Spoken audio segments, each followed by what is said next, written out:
A thrilling Sunday of football and F1, as the Premier League delivered late drama with the equaliser of Soboslai, giving a point for Newcastle for Liverpool against Newcastle. Manchester City come back to beat Bournemouth.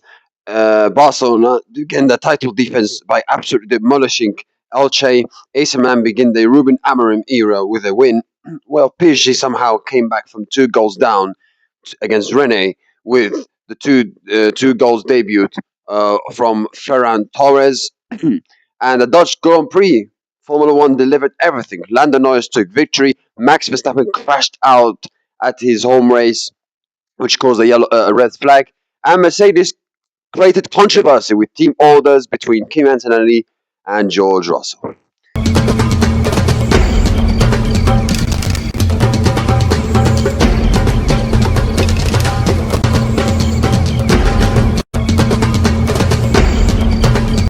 Running a website sounds easy until you are dealing with blogs, pages, events, and about 10 different tabs open at the same time.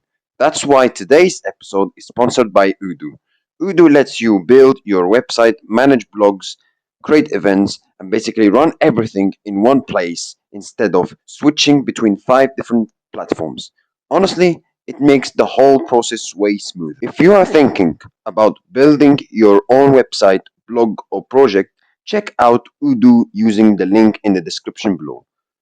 If you want to start building your own website or brand online, you can check out Odoo in the description below and get started for yourself.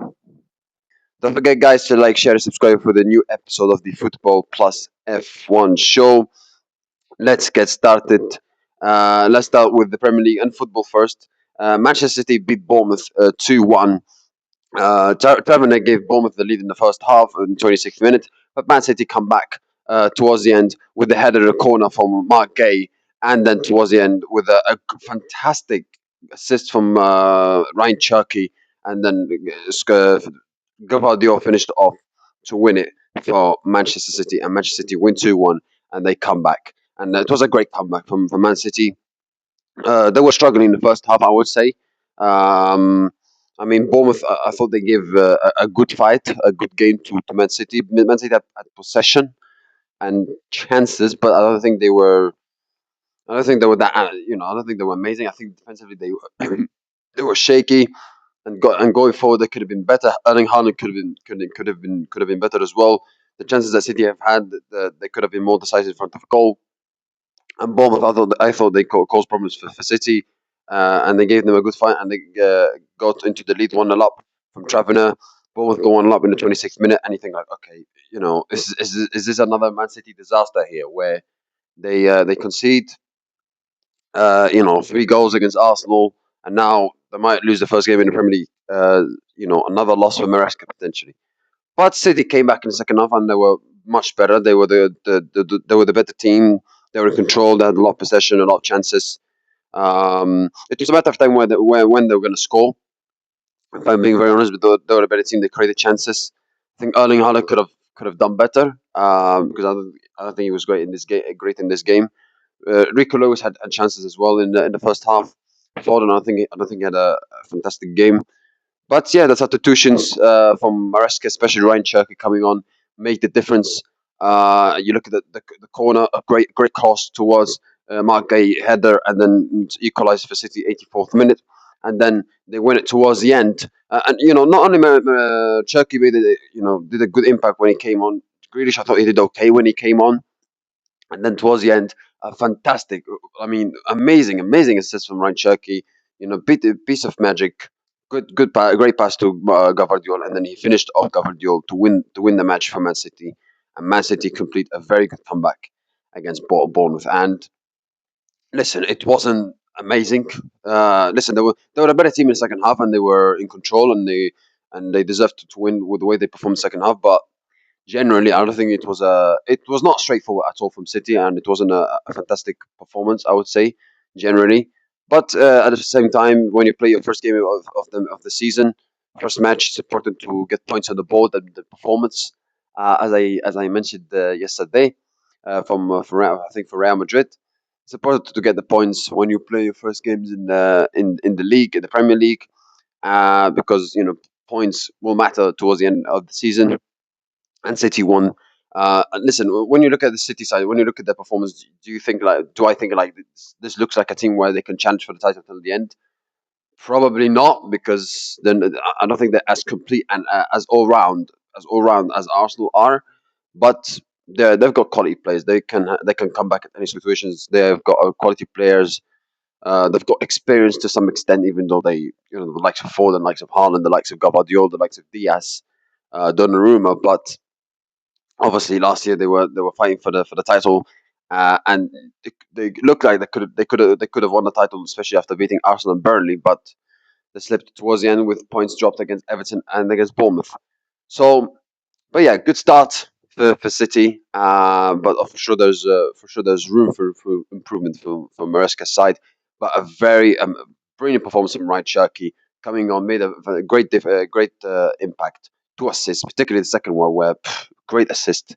And yeah, very important and a very important win, very important comeback for Man City as they begin the season with a win, and they will go. The next game is against Crystal Palace on Friday night away from home. Brighton against Aston Villa.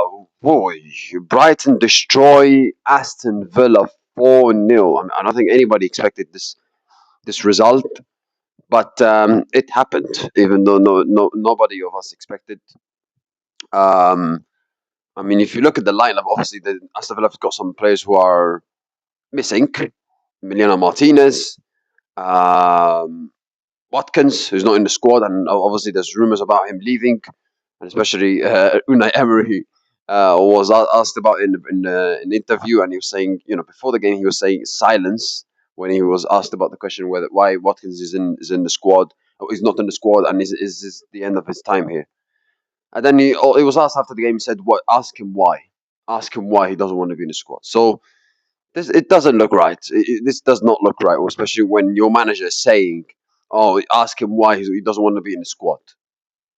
It does not look right. But Brighton, brilliant performance. I mean, they qualified for Europe last year towards the Conference League, and you might think like, okay, can they kick on? Can they build that momentum? And I tell you what, they look really ready, and they look like a team that can build on from that momentum, because that was a brilliant performance. Absolutely destroyed Aston Villa 4-0 in the first half. They were so dominant. Could have scored more. Joe Gomez, went out to 10 men. And yeah, it was absolute disaster from Aston Villa's side. They were losing 4-0 in the first half, own goal and red card. I mean, the last time that happened where a team was losing more than 3 goals in the first half, own goal and red card, was Southampton 2021, when they lost 9-0 to Man United at Old Trafford. So yeah, absolute nightmare for first half Aston Villa, and the end they lose 4-0. So yeah, a really bad start for Aston Villa for Unai Emery. But if I'm being very honest, I mean, Aston Villa have had this kind of bad starts in the past. I mean, I remember they had a poor start last year and they came back. So they can come back. But at the same time, obviously, with the whole transfer window, the transfer window situation is not helping them, because they've had a couple of important players leaving: Telemans, Morgan Rogers, Konza, maybe Emiliano Martinez, maybe Watkins as well. Um, so I think Unai Emery will turn it. He will turn it around, because he does. He always finds a way to turn it around, no matter what. But obviously, the transfer market and what's happened recently is not helping them. I thought they were gonna, when they're playing against PSG, I thought they looked quite good, and you think like, okay, can they might look like still a good team this year. But you look at this performance, you look at the players that they've left Aston Villa and potentially leaving as well, like Emiliano Martinez and Watkins. Yeah, it's an absolute nightmare of a start. So yes, something that Aston Villa will have to avoid. But you still have to give credit to Brighton, because they were absolutely flawless. Brilliant performance from them. Next game, Newcastle against Liverpool, ended a thriller. It ended a thriller, as it was a 2-2 draw. Um, yeah, and yeah, you have to say that it was a very good game, very very good game, and it always delivers between Newcastle and Arsenal. Sorry, between Newcastle and Liverpool. Sorry, not Arsenal. Newcastle got into the lead in the first half from a counter attack. Alanga, very poor defending from Liverpool. For you look at the first goal, And obviously Liverpool made mistakes in the build-up, and Newcastle took advantage of it in the counter-attack, and they scored to make it 1-0. And Newcastle, I have to say, they were doing quite well in the first half. They were putting Liverpool under pressure, and they were pressing quite well, and they were doing quite well. They played with heart, with passion, desire, commitment. And you might think like, okay, is the passion and desire still there in this Newcastle side, especially after a lot of the key players left, like Bruno Guimaraes, Gordon, and so on. But they showed that the Newcastle showed that the fight is still there, the passion is still there. Even especially, and you have to have that, especially when you're playing at home in your first game of the season against Liverpool. You need to have that pride in you, and I think Newcastle had that pride in themselves, in the players. I have to say, Jessele, I thought he got his tactics quite spot on, and especially it's not easy, especially when you're your first game and you've been only managing the team for a couple of weeks, and obviously not much, not full preseason. It's not easy, but Newcastle, they delivered a very, very good performance and were unlucky not to win the game towards the end. Anthony Langa, yeah, gave the lead to Newcastle, and then the second half, Liverpool responded. From Cody Gakpo to make it 1-1. And then 2 minutes later, they concede another counter attack. And Newcastle take advantage of another counter attack. Joe Willock scored in the second goal to make it 2-1. And Newcastle, they kept going and going, and they played really, really well. Towards the end, obviously, Liverpool had more possession. They had more possession. They had chances. And then they were rolled towards the end. They got a penalty from a foul, and people saying it's not a penalty. I mean, it is a penalty. I mean, if you look at the foul from Lewis Hall on Lewis Hall made that foul on Victor Muniz, and you have to say like it was a penalty. People say it's not a penalty. I mean, yes, it's quite. Muniz was looking for it, but I think Lewis Hall, obviously he fouled him. He put his legs on, and yeah, I think it's a penalty. So yeah, I don't know. I wouldn't call it soft, but I would say Muniz made it more than it seemed it is. But I mean, Lewis Hall also fouled him, so I would say it was the right decision to give it as a penalty. And Soboslai scored the sorry for the microphone, but Soboslai scored towards the end from the penalty spot to salvage a late point for Liverpool, and it wasn't a great performance from Liverpool. I mean, credit to Newcastle; they gave a very, very good fight. They played quite really well, and especially with the limited preparations they've had, change of manager and top quality players of Newcastle leaving. They've had a really difficult transfer window. Generally, last 2-3 months with the change of manager and so on. But they give a very, very good fight. They give reasons to be positive still for the season, even though they've had players leaving and Eddie Howe leaving. They've been given positives to be reasons to be positive. Just like I said, he did well. He got his tactics right, and you look at those players. They played with pride, with passion. They played with commitment, with desire, and you need to have that, especially when you're playing at home for Newcastle. You need to have that pride and passion in you. Otherwise, the fans are gonna, give a lot of stick to you. So credit to Newcastle, and obviously they were unlucky not to win towards the end. From Liverpool's side, I mean, it wasn't a good performance. Muniz, I have to say, when he came on, I thought he did really well. I thought he helped Liverpool, and he made Liverpool improve in the second half. I thought he did really well when he came on. So I thought Muniz played quite well when he came on, but generally the performance was not good enough. And again, this game showed why Liverpool need reinforcements. I don't know why, except Barcola, which except Barcola and Arejo. I don't know why Liverpool haven't made like proper signings. Like no, I mean, if you look at the transfers that Liverpool need, they need a right back because I don't think Frimpong is good enough. I mean, you look at how he was defending in this game. The guy is rubbish. Sorry, but the guy is rubbish. Very bad defending. They need a left back because Kirkus, I don't think he's that good. Vert and Isaac, they were absolutely terrible, terrible. poor performance from. I expected more from Verts as well because I thought like this is second season. This is where you start to click and you get better. But again, he was disappointing. Isaac was disappointing. Like not good enough. Absolutely not good enough from Liverpool. And Liverpool haven't made any proper signings, obviously except Barcola and Arejo. They haven't made like big like made signings where you could say, oh wow, they're a proper team here. They're going to be a proper contender for the title for the Premier League. But no, and like I mean, I don't think you can blame Ariola too much because. Also, quick shout out to Odoo for sponsoring today's episode. I was literally updating the site earlier, and the blog event setup is ridiculously easy to use. Links below if you want to check it out. Anyway, back to the show. I don't think you can blame Ariola too much because he's not been given the reinforcements that he needs. You look at this Liverpool team; they need reinforcements because let's not forget this is the final year of Van Dijk potentially. This is the final year potentially of Alisson.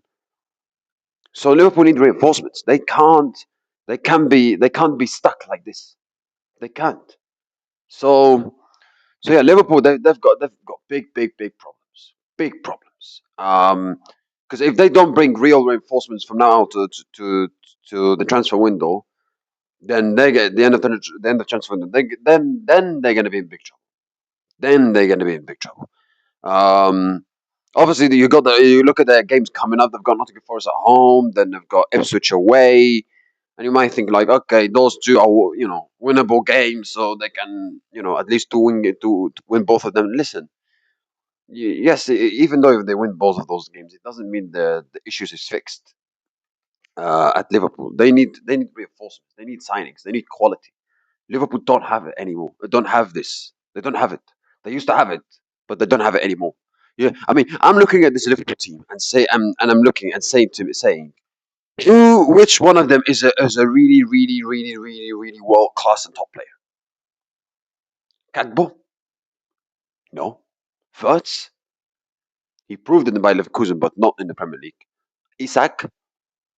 No, not now. Rio? No. Gravenberch? He's good, but no.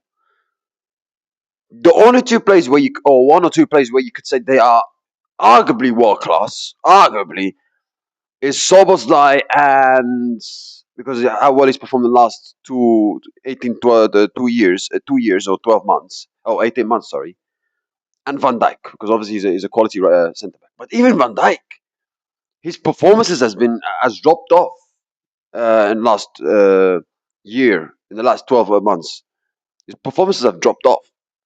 The only two players where you could say they've got really, they are at a world class level. They're top quality players is Soboslai and Van Dijk. You look at all the other players they have, not that special. You look at this Liverpool team, they aren't that special. Haven't got that spark, that quality that they used to have. When they won the Premier League and Champions League.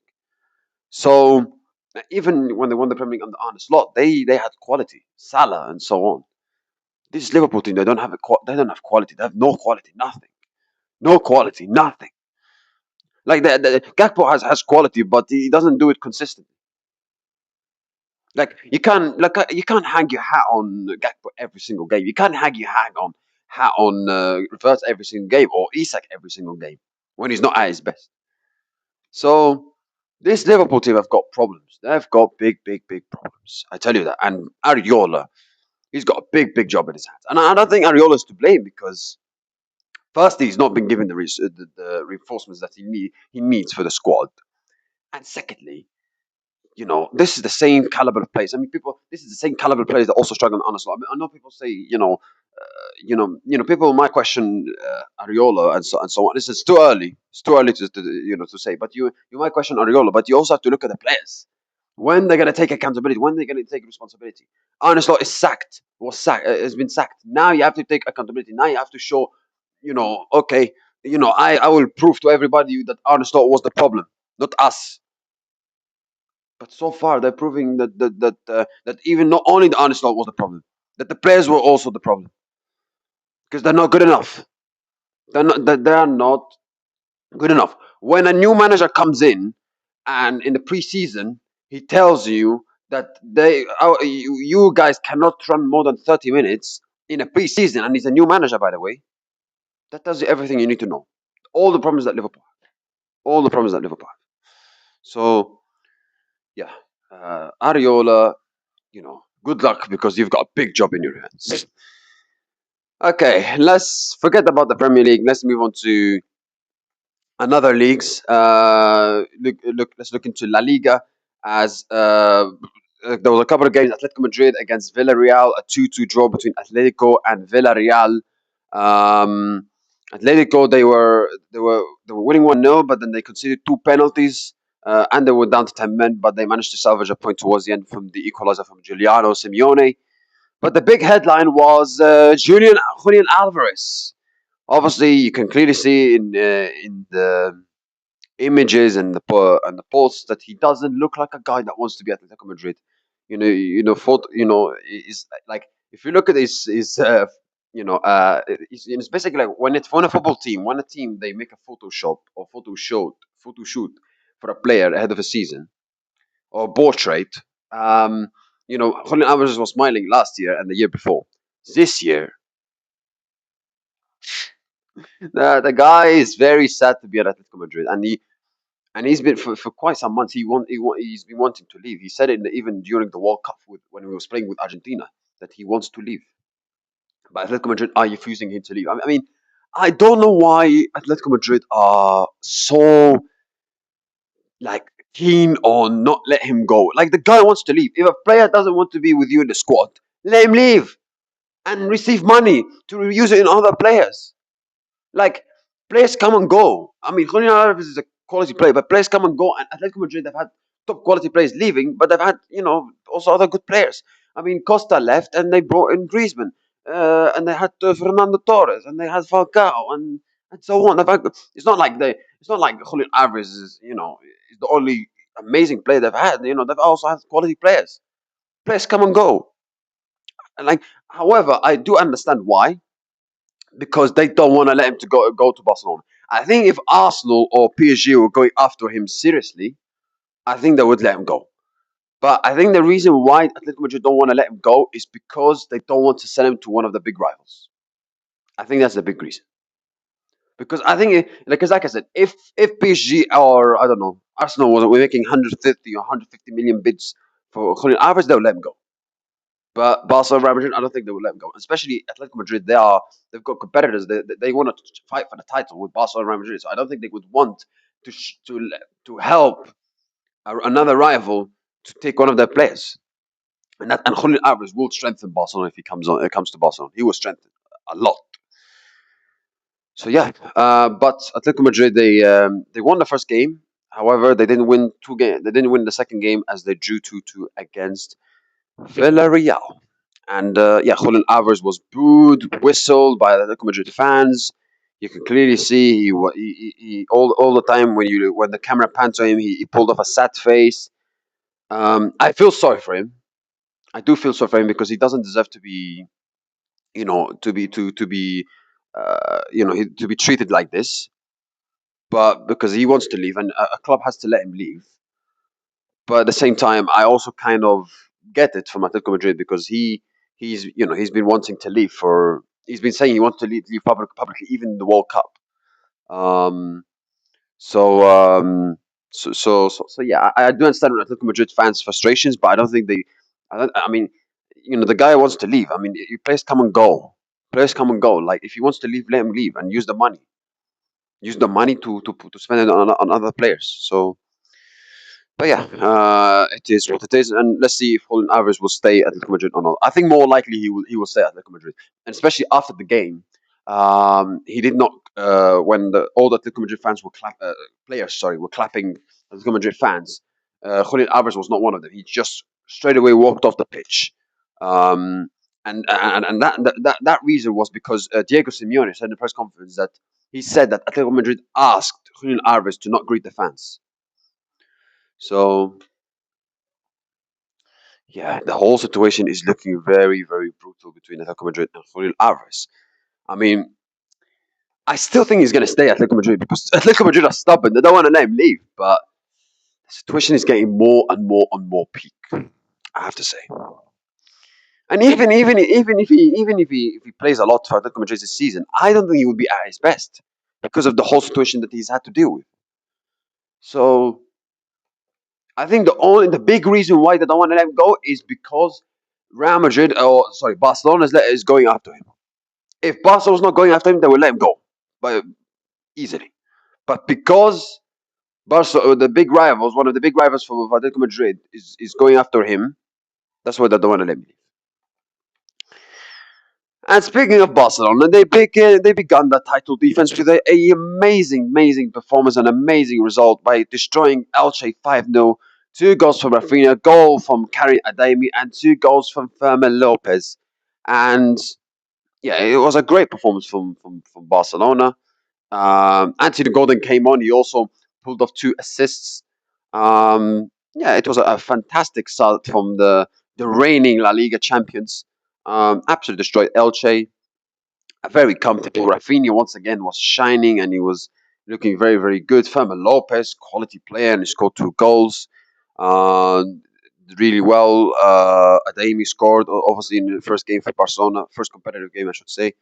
Golden did really well to get two assists when he came on. So I mean, the attack that Barcelona have is amazing, amazing, fantastic. Adeyemi, he played in striker for Barcelona and he scored. I mean, can he consistently perform well for Barcelona when he plays that striker? I mean, obviously he's playing against Elche and he scored and he did really well, but it's against Elche at the same time. Can he do it consistently, especially against in the big games where Barcelona are going to need a top quality striker? If Rafinha or Lamine Yamal does a step up, or Anthony Gordon and so on, we'll have to see. We'll have to wait and see. I mean, I think it's better for Barcelona to sign a striker, top quality striker, like whether that's Julian Alvarez or whatever. But if they don't sign him and Adeyemi plays at striker, it can work and it cannot work. Let's see what happens. But Adeyemi is a quality player. He did well for Borussia Dortmund, so he can shine in that position. But it's important also to do it consistently, especially when you're playing for a big club like Barcelona. So, but yeah, great start for the reigning Spanish champions. Now let's move on to Serie A. AC Milan began the title defense. AC Milan began the season with a win against Torino 2-1. They scored two goals in 4 or 5 minutes from Cisse and Rabiot. Torino got one goal towards the end from Che Adams, but it was enough for AC Milan to take 3 points, and they win the first match under Ruben Amorim. Good start for AC Milan for Ruben Amorim. Juventus also got to a winning start by beating Frosinone, who I think they're a promoted side. I think they're promoted from the, if I'm not mistaken. Yeah, they are promoted from Serie B. Juventus beat them 1-0 from Bremer, and yeah, a very winning starts for Juventus and for AC Milan. Let's move on to Ligue 1 as the reigning European champions Paris Saint-Germain off to a start that they didn't want to, or they would have not liked, as they wanted to win, but at the end they drew against Stade Rennais. They were losing 2-0 in the first half, goals from Cesar Mansky and Le Paul. However, Ferran Torres, another impact of the bench, scored two goals coming off the bench, and in his debut for PSG, great impact, great debut for Ferran Torres. Two assists from Fabian Ruiz as well. Luis Enrique made good changes and changes that were impactful towards the end, and that led to PSG making a decent comeback towards the end to getting a draw against Stade Rennais. But yeah, I mean, PSG, they struggled against Lens. I don't think they were at their brilliant best against Aston Villa, and they drew against Stade Rennais as well. So yeah, and especially they played all the best players. The PSG. It's not like they were not taking this game seriously. So yeah, I mean, but we all know the PSG. They always like it's kind of stutter at the beginning of the season, and then towards the end of the season they click very quickly, and they could go on and win the Champions League. So it could happen the same, but yeah, PSG they were losing 2-0, but they got off to not the best start by drawing against Stade Rennais, but despite they were losing 2-0, they made a good comeback. 2 goals from Ferran Torres in his debut. So yeah, great comeback by PSG. But obviously they drew the first game, and obviously when you're a big club like PSG in Ligue A, you're expected to win every game basically. So yeah, but yeah, 2-2 draw in the opening game of the season for Paris Saint-Germain in the French league. Let's move on to Formula One.